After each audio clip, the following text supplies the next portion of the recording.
This meeting is being recorded. Hi, everyone. I would consider it to be relatively safe. Somebody had their TV on in the background, and I can hear the news, I think. Okay. Amazing. How is everybody doing? Those of you that are in a place where you can respond.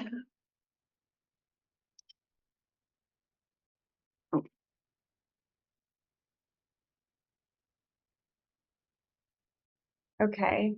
All right. Well, I don't see anybody's camera on, and nobody is responding to me. Can everybody hear me? Okay, somebody's talking.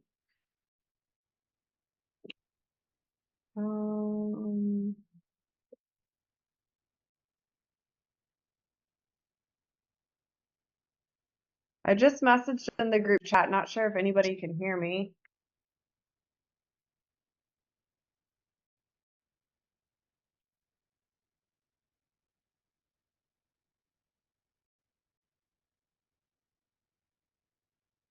Okay.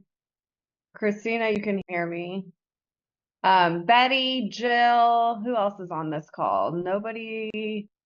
Micaiah, I think Micaiah responded in the message. I can hear as well. Okay, awesome. Cool. Give me 1 second.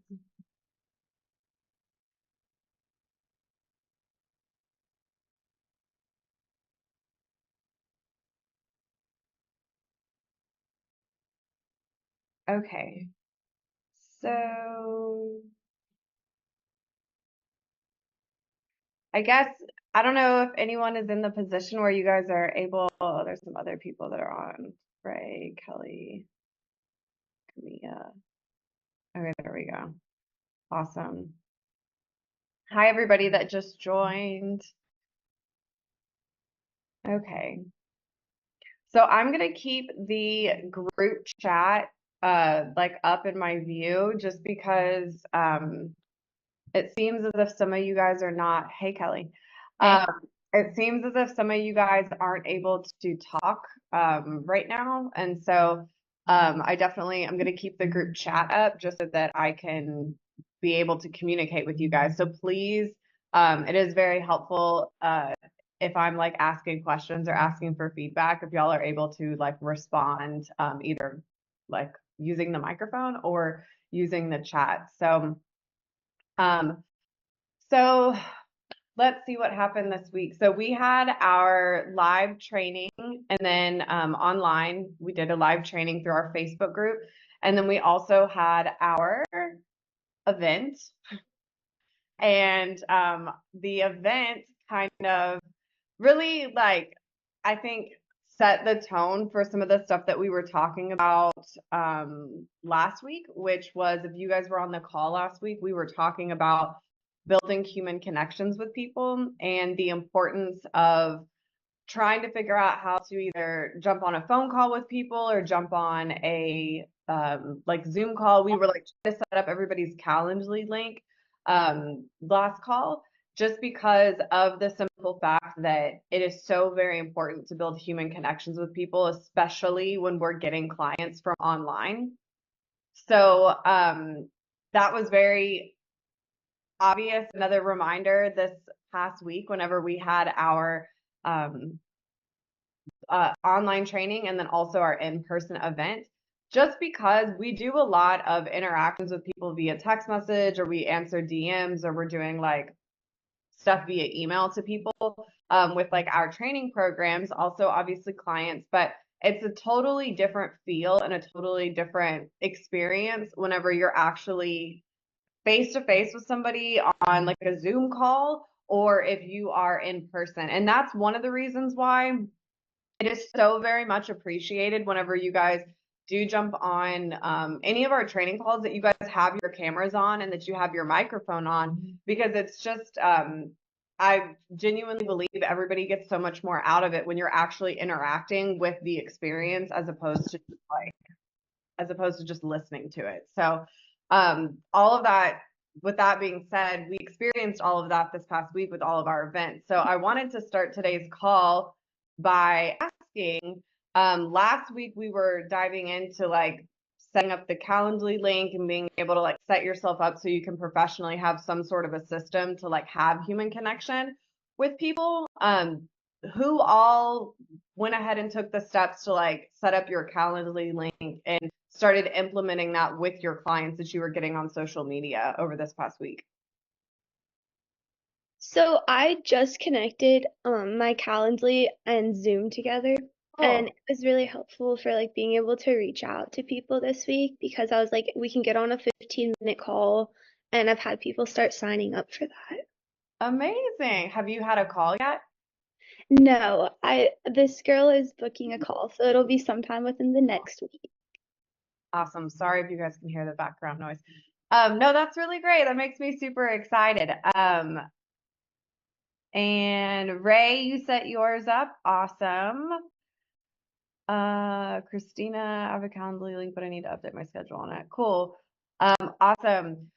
Well, yes, that Calendly link, it's something that I know I utilize, and I also see agents talk about this as well. A lot of this stuff, not a lot. There's a good portion of the stuff that we talk about in this, like in our mentorship program, that it's not just my philosophy, it's philosophy of other agents that either I've spoken with or I've done research and I've like seen other people have success with it. So definitely I know that the stuff that I'm sharing with you guys is not just like my own personal like secret sauce. It's stuff that works for a lot of people. So Micaiah, that's awesome that you already are like working that. Do you have today? This is what I wanted to talk about was like actually how to have those calls and what to talk about on those calls. Do you have any general ideas as far as like do you have like a structure in your mind about how you're going to have that call happen? Like what you're going to talk about on that call? Yeah, I do. I was actually watching because I didn't know how to connect Calendly and Zoom together. So I had pulled up this YouTube video from an apartment locator, Oh, and cool. he had actually just like kind of walked through everything. So on my Calendly, it's set up so where people are answering questions of like what they want and everything. That way I can already have it set up when I get on the call with them and then just double check that information and kind of go through and then send over that list by the end of the call. Yeah, no, that's awesome. Super cool. And if you have any advice for that too, I would definitely love any advice. Yeah, no, that makes that's it's so ironic that you bring this up because it's like reconfirming what I just said that like it's not like these ideas are not just mine. Like a lot of people are doing this. Even I saw somebody on our Facebook group recently that he said that as soon as he started implementing doing Zoom calls with his clients, that his closing ratio went up so much. And so that's exciting. And yes, we'll talk about my personal philosophy about like how to have those calls. But I also wanted to even note as well, there's a couple of things that I've noticed over this past like week, even today alone, that I train anybody that I am either like works for our brokerage or anyone that is with our mentorship program. I always like my big thing in all of our training videos is that you need to build a human connection with people. That's like the number one thing that I say. And I've noticed that even with all of the training videos, the workbooks, like the calls that we do, I still see that so many agents are just like simply sending a text message and then that's that. Like they're never jumping on a call with people. They're definitely not jumping on Zoom calls with people. And it's really just, I'm observing how easy it is that just the actual sales process of helping a client like breaks down so easily because these people like they've never heard the tone of your voice. They don't really understand how to interpret your tone that they're reading through text message. And it's a really big issue. So with us getting the majority of our clients through social media, it's very, very important that we build some sort of like a human relationship with people. And I've just firsthand, like even today, I've seen, I think 2 clients like slip out of the hands of an agent because I just don't think that there was like human connection built initially. So, um, so awesome. So Ray, you set yours up. Christina, awesome. Christina, when are you going to, did you give yourself a deadline for when you're going to have it all set up? I need to do it by the end of this week because remember you and I came up with like a new thing for May or whatever. So Mhm. I need to get that set up by the end of this week so I can implement everything. Yeah. And is May 1st tomorrow? Yeah, yeah. You need to go today. Yeah, cool. Awesome. Amazing. I don't think some of the other people, Jill, I know you were on the call, I think last week. But I don't think anybody else really was. Awesome. Okay, so let's talk about the Calendly calls. So let me So all of you guys, I think you guys are all on this call. So you guys all used Calendly, and like Micaiah was saying, there's a way to ask questions before before you get on the call with somebody. So what I typically do and what I recommend for any of my meetings, I always have questions. So I definitely think that the YouTube video that you were watching, Micaiah, talking about like asking those qualifying questions, definitely need to be asking those, like how soon are you needing to move in, like do you have a budget, like all of like the qualifying questions, your budget, move-in date, area. The number one question I always would put at the top is like, how did you hear about me? And then that way you can start tracking like, oh, Instagram, YouTube, word of mouth, Google. And don't just put a simple button that says like social media. You want to like specify which social media platform they found you on so that you know like that strategy is working on that platform. So definitely have the questions set up before you actually get on the call. Make sure that all of those questions are required questions. There is options on Calendly to where they could be like optional questions, and you want to make sure that like the probably 5 questions are going to be mandatory questions, like all the move-in information, like area, price range, all of that, and then how they heard about you, like super important.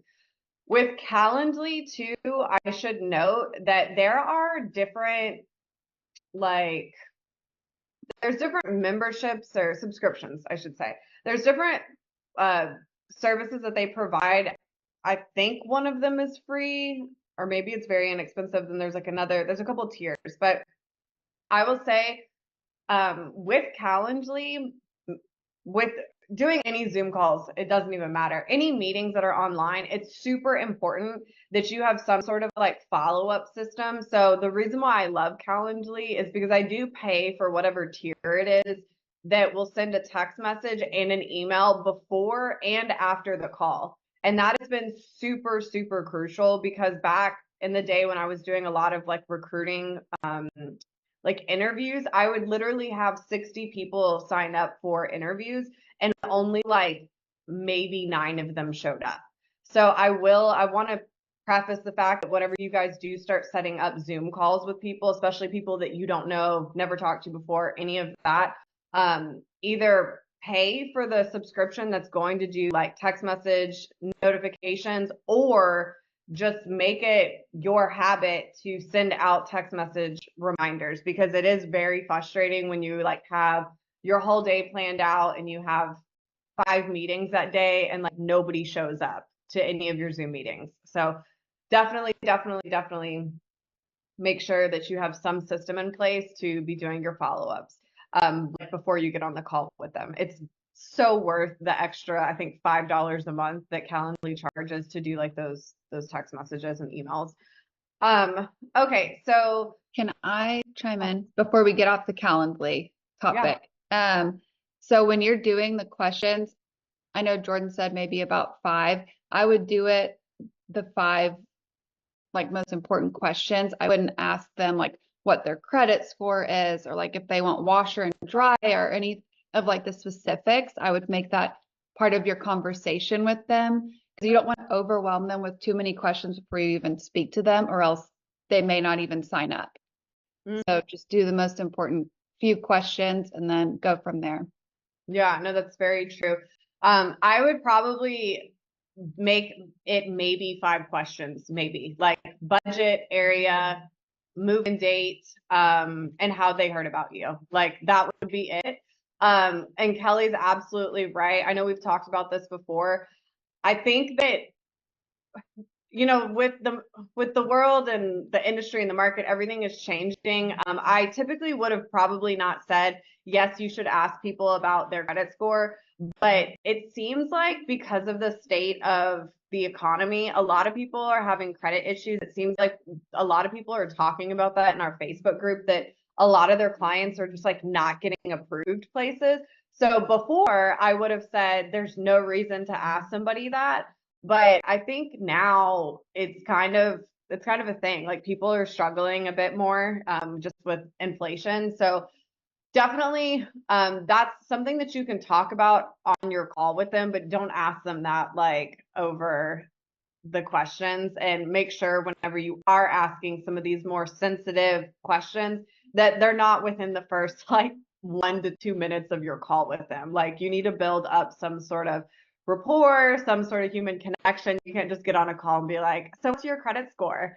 So that's what I wanted to talk about today, was just like how to have these calls. I think that those of you that have never really like been in like a leasing agent type position, to where like maybe you've never really had to talk to people about stuff like that, or you've never really had to build a rapport with somebody, build that trust. Like I think it's important to just have that conversation. So let's imagine somebody has signed up for your call, they've answered the questions, you know like what it is that they're looking for, all of that. I think it would be in your best interest to pull a list of apartments that meet that criteria, so that when you're on the call with them, you can be talking about stuff as if like you're super knowledgeable. They don't have to know that you just did some research like a day before. But if you're talking to them and like, oh, well, you're looking for a 1-bedroom that's in a walkable area and it's in this price range, you can start being able to hammer off like, oh, here's 3 different options that I know off the top of my head that are going to work. And that's going to make you look really good. So I know that a lot of people are really big about like sending lists to their clients. Again, like I think back in the day, maybe that was like, okay, but I kind of feel like things are shifting more to where people are wanting human connection. They're wanting a concierge service. So I think that if you can somehow, or not somehow, it's not difficult, but if you can train yourself to not be an agent who just sends lists, then I think that you definitely are going to stand out and you're going to have a much higher closing ratio, which already by you jumping on a Zoom call with them is going to like make you stick out amongst the other 20 people that have been like, oh, I can send you a list really quick. So I think that, just to like reiterate, you have your questions answered, you're on the Zoom call now with them.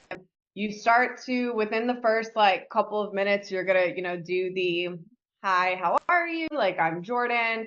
My go-to question always, because I'm just not the best at small talk, is I always am just like, oh, so like, what area do you live in? And regardless if they live out of state in a city that I've never even heard of before, or if they live in like somewhere in Texas, that's just kind of my opening question.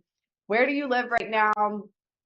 What's prompting your move? Like you want to start asking some of these like little small talk questions, just so that you can get to know them better, kind of like break the ice instead of just jumping straight into business. And also it helps you by getting to know them a little bit better. It helps you be able to like steer the conversation a bit more. So you're now on a call with them, you've introduced yourself. You can even like talk about your experience. Even if you're a brand new agent, you can say like, my team has over 20 years worth of experience. They don't have to know that like your experience, your team's experience is not your experience. So, getting on the call with them, introducing yourself, maybe tell them a little bit about yourself. You start asking them some of these like small talk questions to get to know them. Where are they living right now? Why are they moving? All of that. Then you can dive into the questions that they've already answered. Okay, so I see that you're looking for a 1-bedroom in Uptown. You're needing to move by June 1st. You can start like re-speaking back to them what they've already told you. And then you can start to say, okay, well, right off the top of my head, I can already tell you, and you can start talking about maybe 2 to 3 properties that you already kind of did research about, which is going to make you look very educated, very well informed. And then you can start explaining to them like how your services work. Okay, so my services are totally free. You can go into that whole spiel about how you get paid and all of that. I will say something that I do, like I learned when I was a leasing agent that I really like think is like, I don't know, just makes people feel good, is asking them like, what is your preferred form of communication? Some people hate talking on the phone. Some people love talking on the phone. Some people really like texting. Some people, like 5% of people, still really like emails. So I think that you can kind of start ending the call by like, you've told them your services. You can ask them their preferred form of communication. And then this kind of already gives you an idea of like, you've created a connection with them. You know what they're looking for. They know you're educated. They know your experience. They know how your services work. And you also like, you have a general idea about like their feel, like their energy. You've seen them, you've talked to them, you know like how they want you to talk to them. They want, you know, if like they're going to want you to text them, you just have a general idea. So now that you've had this little like 10-minute, 15-minute call, you can let them know, all right, I have a better idea about exactly what you're looking for. I'm going to be putting together some options for you. And again, obviously you end the call. But again, whenever you are putting options together for somebody, like I'm almost to the point, like I really am probably about to like remove all of the videos from our training that talk about sending lists, because I really think it's super important to just like have like a human relationship with somebody. I know that if I was looking for an apartment for my best friend, I'm not going to send my best friend a list. I literally would just be like looking up apartment options. I would pull the list myself and I would go reference those websites, but I would just be like sending options to my friend. So I almost went to a point where I just feel like as agents, we shouldn't even be sending lists anymore, because every single agent does that. And essentially everybody just gets these lists and they all look the same too. So imagine as a client, if you've worked with like 5 different locators over the past 2 years, you've seen the same list from Smart Apartment Data. You're kind of like, why am I not just on apartments.com? Like all of you guys are using pretty much apartments.com, so I don't even need you. So I think that if you can like not send a list, use it as your personal reference, but go back and be talking to them how you would be talking to your friend, which would probably be over text message. So also another thing too that I forgot to touch on, I think it's very, very important for us to set expectations with our clients. So if you tell them, if you're on the call with them, you're like, okay, great, you're wrapping up. All right, I'm about to send you, or I'm going to send you some options. Give them like a time frame that you can like hold yourself to. If you can't send them options until tomorrow afternoon, which I don't super suggest, I'd suggest doing it much sooner than that. But realistically, if you can't send them a list like in 30 minutes, don't just say, all right, I'm going to send you some options, because the average person thinks that if you say I'm going to send you some options, that means it's going to happen pretty quickly. So if you realistically are not able to send over stuff to them, let them know like, hey, I'm wrapping up some meetings for today. I'll be sending you some options tomorrow morning. So I think setting expectations with people, really important. I will also say that when you're on these Zoom calls with people as well, you have to be able to have a gauge. Like some people are going to take some time to like warm up to you. Like you might have to have a couple more icebreaker questions. You may have to like ask them about their dog, like all of that. And then you're going to have like those people that are more closed off, that you kind of want to crack open and like build a connection with. And then you're going to have some people who will want to talk to you for an hour and a half over Zoom. Like they're just like super people person, just want to talk to you, all of that. So you're going to have probably 3 different types of people, like those 2 extremes and then the people in the middle. But definitely you need to be aware, and you'll eventually get comfortable once you start doing these calls with people. But you need to be aware of like your energy source, and these people that want to talk for an hour and a half, like be looking at your clock. And if it's like creeping up on that 15-minute gap that you allotted for this little call through Calendly, it's not rude to be like, all right, great. Well, I think I have all the information that I need. I do have a meeting that's coming up, so I do have to run, but I will be circling back around with you this evening.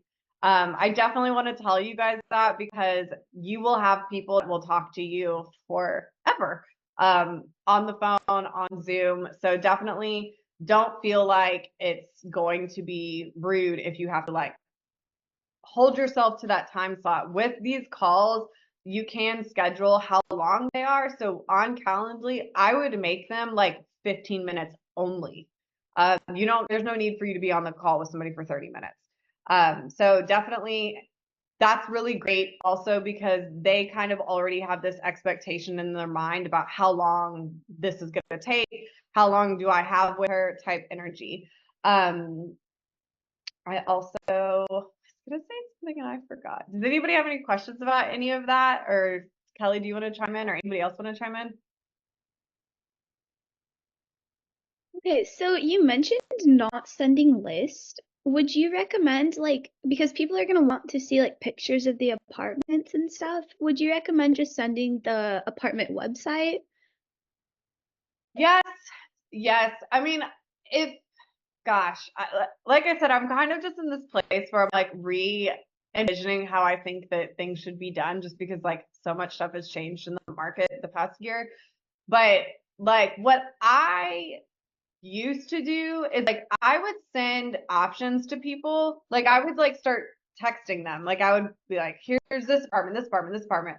And I would like screenshot a floor plan, put like a price. It wasn't like super professional and pretty, but it was like literally how I would talk to my friend.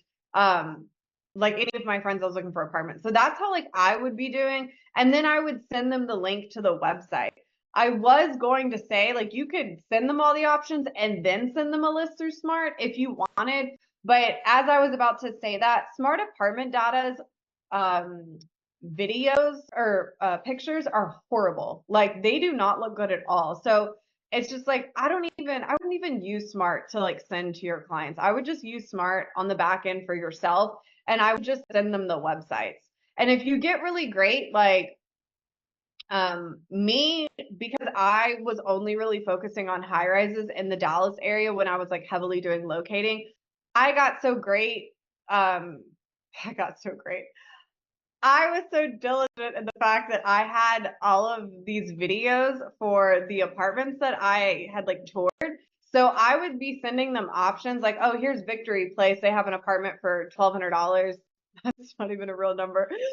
They have an apartment for $1,800. And I would send them a video from YouTube. And you can do that too. Like, even if it's not your YouTube video, you could probably go to Victory Place's YouTube channel if they have one, or you can use like the videos from like I have a lot of videos, and also like I think Makai, like our brokerage, we also have a lot of videos too. So that was a long answer to send the website to the property, or if you have access to your own videos or videos of somebody else, I would send those.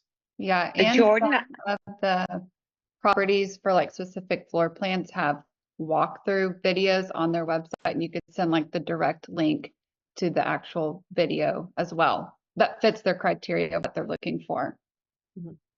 Okay, that's super smart. Thank you. hey Jordan, I have a question. Yes. When you're saying send, in what format? Because sometimes I like to text properties via text when I'm on a phone conversation with them.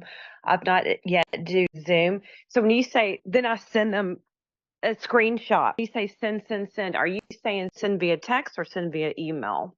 Oh no, I just am texting them. So like if Okay. if I'm That's what I thought, but I just wanted to Yeah. double clear. Yeah. Yeah, no, if I'm like on a property's website, I'll just like screenshot a floor plan and I'll just send it to like my friends, like, oh, look, there's like a 1 bedroom here. And Okay. it started to realize, I'm like, why am I treating the way that I work with my friends super different than how I'm like working with like people I don't really That's a good point. Yeah. Yeah. So I just like, even though it's not extremely professional to be like screenshotting stuff, it doesn't look like a pretty format. Like, I'm like, it's like, I don't know, like to me, it's better to be like more like people don't care about all that like pretty stuff. Like, I don't think they just want like the answers that they're looking for. So yeah, we're in the process of completely like relaunching or not relaunching, like revamping all of our training. So there's going to be a lot of new changes to the way that I think is probably going to work best for the market today. So, And I have another question. Okay, so when you, because I've not done social media yet. So how do you, okay, I understand the calendar stuff and all that, but is this something that they fill out when they find you on the social media? Is that part of the intake for them to submit their information? It's a calendar format right there in the beginning. Am I no, asking? yeah. Okay. So what I do is like if say I posted something on social media and somebody comments under Okay. and they say like, hey, what's the price of this? I immediately comment back and say, I'm sending you a message. DM. Yeah. DM, yeah. And yeah. So then when I message them, I start talking to them like, oh, great, like whatever. And then I say, okay, great. Well, I'd love to like answer this. Here's a link to set up a call with me. So it's kind of like Okay. it's kind of like some steps. And we'll definitely, now that I'm speaking, like you asked that, I think it would be helpful to like write out a resource that says like these are like the steps. Obviously, like not every situation is going to fit into like a box, but I think that there is like certain strategy to where like I think Christina like asked about it. I don't know if it was this week or last week, but if somebody's like commenting like how much is this apartment? Like there's certain strategy to not just say, oh, it's $3,900. Like you need to like do these certain steps through social media to make sure you capture them. I have um a somebody that I know. Pretty much he lives in Detroit, has a huge residential brokerage, and he created his brokerage through Facebook ads. And it was really like I knew that I was like in the right headspace, had the right idea when I was talking to him because he's like multi millionaire, like killing it in the real estate game just through Facebook ads. And we were talking about his strategy, and his strategy was exactly my same philosophy. He was doing Facebook ads, spending $20,000 a month on Facebook ads, and he never ever put the price of the house ever. And when I was talking to him, it was the same reason why I never put the price of any of the apartments that I put online, because the second we put a price online, if you say this apartment is like $4,000, the person that has an $1,800 budget, they may be interested because they're looking for an apartment, but they're never going to reach out to you because they know they can't afford that. So there's lots of different strategies when it comes to social media, like the pricing and like the words that you use or how you're DMing them or like how you're directing them from the comment to the DM. There's lots of different strategies that that are important. So I think that like a couple of weeks ago we got everybody's like social media platforms to where they looked nice. Now like last week and this week we're kind of talking about like how to set up to where you like look professional and you're capturing the client, so that the clients that you do receive off social media like you're actually successful with. I think moving in the next weeks after this topic, once we conclude this topic, we'll start diving into like social media strategy. Now that your profile looks nice, you have professional systems set up, and now you can like actually dive into social media. Okay, how are we doing? on time. All right, cool. Does anybody, Makai, were you about to ask something? Or does anybody else have any questions about anything so far? No? Okay, cool. Alrighty, so let's just recap as far as what we've talked about. So we, on the Calendly setup situation, you are talking to them in the messages at this point, and then you get them to sign up on a call. You have all these questions already answered. You do small talk. You tell them about your experience. You tell them how your services work. You talk to them a little bit about some apartments that you had already researched based off of the questions that they answered. You set up their expectations about like when you're going to be sending them a lot more info. Another thing I didn't add that I think might be important too with your list of questions when you're talking to them is asking them about when they plan to tour apartments. If they're coming from out of state, that's useful information for you to know, because you want to know like, oh, they're planning a trip like June 1st. Like you want to know that so you can mark that on your calendar to be able to text them like at the end of May, hey, like, are you still coming into town? Like you want to ask them questions about when they're planning to tour. If there's somebody that's local, they'll probably say, oh, I'm probably going to go tour next weekend or maybe this weekend. So you just kind of want to have an idea about where they're at in the sales process. So you can figure that out by asking what their plans are for touring and all of that. Also, depending on like what type of client it is, like if they're looking at super luxury high rises that maybe pay more if you escort, you'd want to know when they're thinking about touring, because you want to make sure that they don't go tour without you and then you don't like get credit for it. Okay, so now that you're off the call with them, this really now we're kind of going into the waters of like how to actually work with the client and like the processes of that. I want to open up like the conversation. Does anybody have any questions that's not related to this? That's maybe about social media, or maybe you had something with a client this week that you want to dive into, because now we're at a place where we could kind of go into a different subject, and I just wanted to like open up the space for anything else.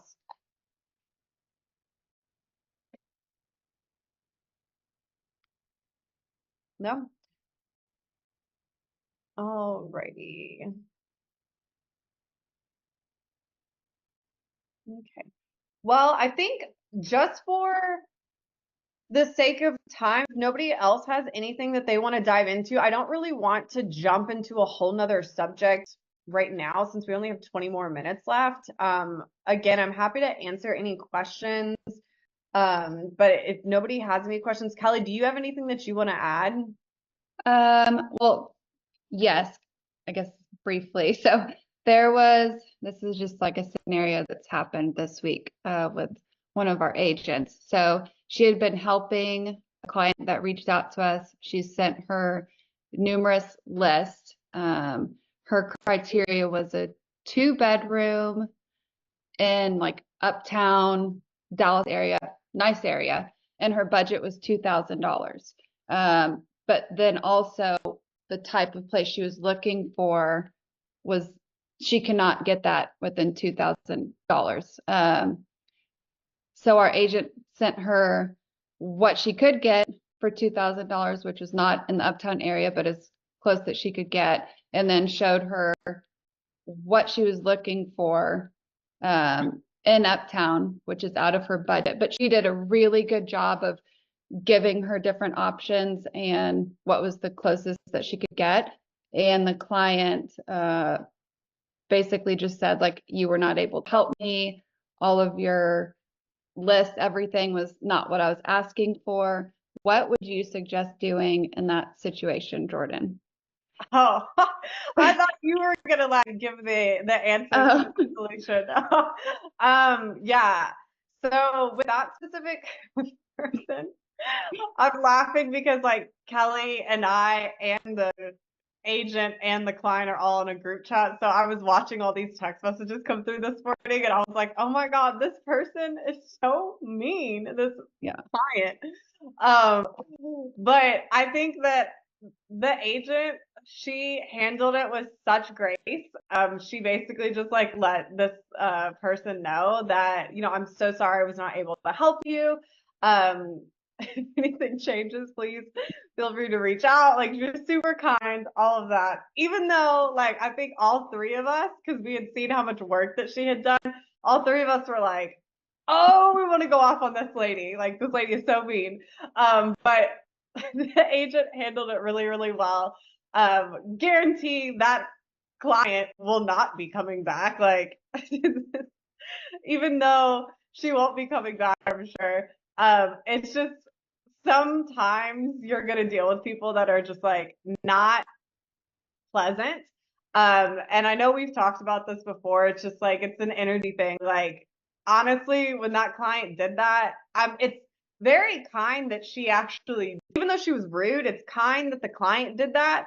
Because what some people would do is some people would like maybe just like not respond, or they would kind of respond, or they would work with like 20 locators at one time and then just like waste this agent's time. But I think that it's one of those things that you just have to understand and realize that there's nothing to do with you, their energy. It's very possible that this person is like struggling financially, needs a 2-bedroom for their family, can't afford it, has to live in uptown for it. It's like you have no idea what's going on. Yes, they could have like chosen to be polite, but I think just like understanding, not internalizing that client's energy, and just like being professional, being positive energy, is exactly how the agent dealt with it. And I think that that's what we need to do when we come across people who are just like not really pleasant. They're not realistic. It's just, you never know. I one time worked with, when I was a very brand new agent, I was like in finals like season in college, and I was so crazy swamped, also working another job, also trying to be a real estate agent. And I was working, helping this woman find a house, and she was probably in her 60s or 70s. She was moving from Oklahoma to like the McKinney area, which obviously the housing in Oklahoma is extremely different prices than McKinney and Allen and Frisco. And so I was working with this woman, and I literally drove 2 hours this way, 2 hours this way, 2 hours this way. Like, she was looking all over the place for housing because her budget didn't fit into what she could, or what she needed in the area. It didn't work. And she was so rude to me, and she ended up firing me actually as an agent. After I worked with her for 8 months, I drove all over the place. This woman ended up firing me. And, the thing that was going on with her is she was moving from Oklahoma to Texas, to that general like McKinney area, because her husband had cancer and he was needing to be in the area for treatments. And so it's like, even though it was like such a waste, or not waste of time, but it was like, I provided so much of my energy while like my own personal life was extremely chaotic. And then she treated me unfairly and poorly, and like really kind of just like threw me to the curb after I put in a lot of work with her. I also had to understand and not internalize that she had a lot going on. She needed to be here to save her husband's life. She financially could not afford it, and she had a lot going on. So I just say all that to say that, like, I think real estate can turn into such a transactional, like all about like, let's just make money. There's a lot of money to be made, but there's also, I mean, when people are moving, there's like a lot of big reasons why people are moving. So I think a lot of times it can bring out unpleasant versions of people. And so I think we just need to keep that in mind whenever you're dealing with clients that are just like not very pleasant, or say they're not really super realistic. I think with their criteria, I think it's just important for us to be aware of like, okay, this girl needs a $2,000 2-bedroom in Uptown. Like, I can provide her with what's out there, but I'm not going to run myself like crazy trying to like pull a unicorn out of a hat. Like, it doesn't work like that. I mean, we have another client right now who literally keeps like DMing us about apartments that are literally $4,000 penthouses. And he's like been trying to work with us for several months. And every time we like get down to it, he's like, well, my budget's 1,500, but I want a penthouse. We're like, it doesn't work like that. Like that's not how much penthouses cost. The apartments you're interested in do not cost $1,500. So that's like another example. This client, he's another example of like, we know kind of what type of time he's on. Like he's not extremely realistic with his desires and his budget and all of that. So we can try to help him, but we're not going to like overexert ourselves, and we're also not going to stress ourselves out or internalize that like I'm not a good real estate agent or I'm not a good locator because I can't help him find a $4,000 apartment for $1,500 a month. Yeah, and I will say, with the client I was talking about earlier, our agent tried to get on the phone with her to explain, because she did find a unit that did work for her in the location, but it was like a little over 2,000. Like I think it was like 2,100, but they were having a special with 4 weeks free. So technically, I think it would come down to around what she was looking to spend, but she wouldn't take the time to get on the phone with our agent to try to explain. But that's just to say it kind of goes along with what Jordan was saying, to try to hop on a phone call, build that connection, because if they feel comfortable talking on the phone, it's just easier to explain some things over the phone than through text. And I do think that if she would have been able to get on the phone, it may be a different like situation of what's happening. But then again, like you just don't know. Mm-hmm. And I mean, the woman was not interested in getting on the phone too, which tells me that she like was probably working with other agents anyways. And it's like people like that, you're like, you don't want to work with them anyways. Like it's, I think we've talked about before, like this volume over or quality over quantity type thing. Like I would rather work with 3 clients that want to work with me than me trying to capture every single person that has ever DM'd me or commented on one of my posts.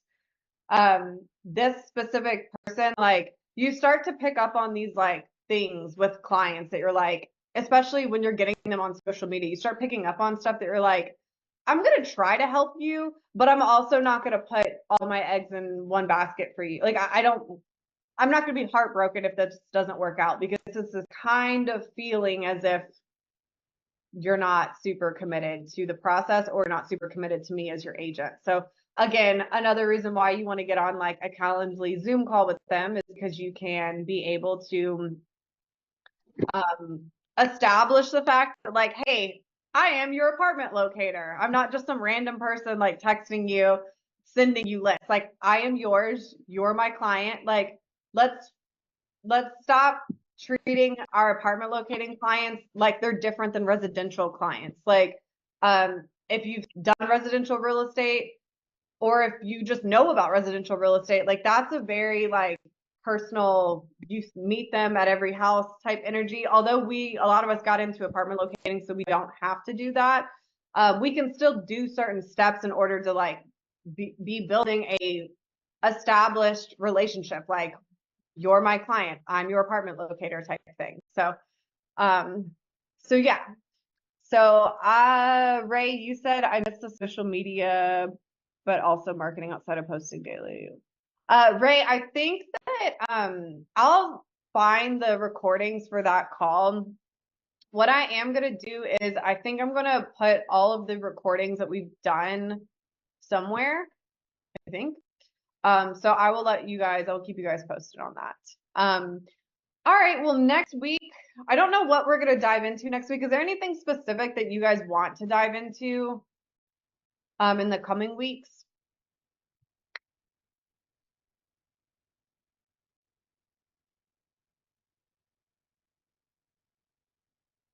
No?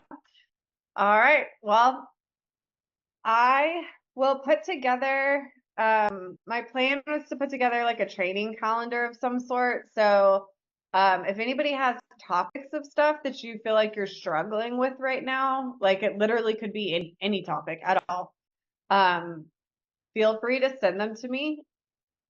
or put them in the group chat and I will add them to the training calendar. Ghosting.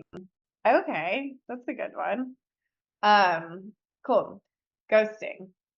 Yeah, so I'm gonna put together a training calendar and then we'll kind of go from there. So definitely if anything comes to mind that you're like, hey, I don't know the answer to this question.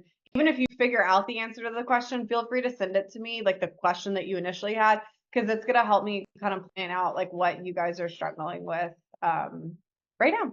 But thank you guys so much for joining our call today and participating. Also, thank you guys for those of you that came to the events, whether it was like the online Zoom training or the in-person event.